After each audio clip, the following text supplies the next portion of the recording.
Hello, and welcome to the Touch Travel Agency. I'm Alteran, and I'll be giving you a crash course in the top 10 sites to see during your visit to Eorzea.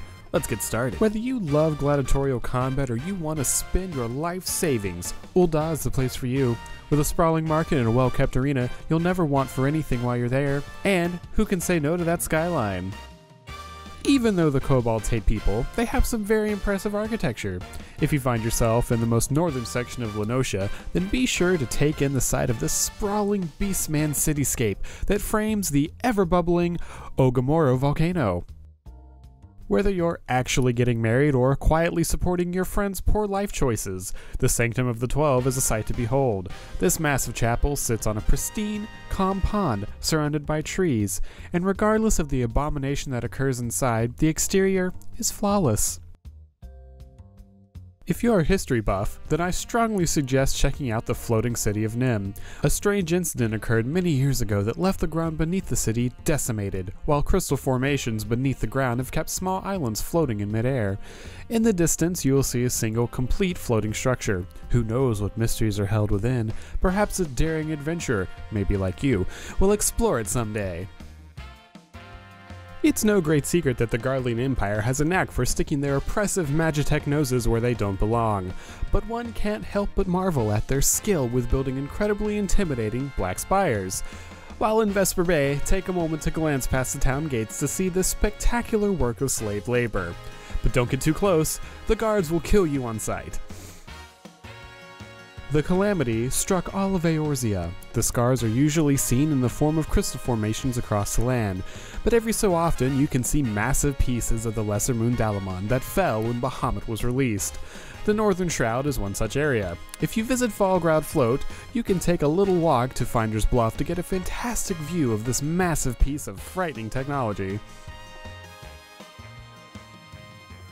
Deep in the Black Shroud lives a reclusive tribe known as the Sylphs. The Sylphlands are no place for man to venture, but if you feel the urge to take a long and treacherous hike, then be sure to investigate the area known as the Hanging Barbs. Tread quietly though, the area is well guarded by natives of the forest, but should you survive, you will be treated to some amazing natural tree formations and the seamless integration of sylvan houses suspended in midair from the trees. But seriously, the Sylphs will kill you too. Just outside of Willda is a large tree that is rooted heavily into the ground. It is known as the Sultan Tree, and was planted by the first Sultan of the Old Dynasty when Thanlan was primarily a desert. This tree is a testament to Willda's prosperous history and holds great symbolism for the nation. Who knows, you might even see the lovely Sultana if you happen by at the right time. Mordona is unforgiving these days. Since the initial attack by the Garleans and the battle with Midgard-Sommer, the place has become a massive wasteland.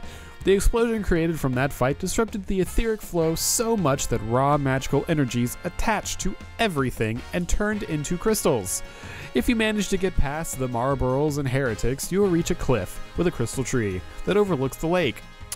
From here, you will see the remains of Midgard-Sommer all wrapped around that nice little airship, as well as the fantastic elegant structure called the Crystal Tower. It is truly a sight to behold. Eorzea would not be complete without Ishguard. If you take a look around the Gates of Judgment, you will see a lovely city nestled neatly inside of a great valley. Long has it stood as a barrier to the Dravanian horde from the rest of Eorzea, and I'm sure it will continue to do so for many more years.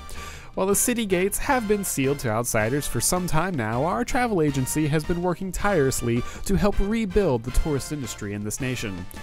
Those negotiations should be wrapped up in a few more weeks, so be sure to stop by a little bit later. I'm sure they'll let you right in.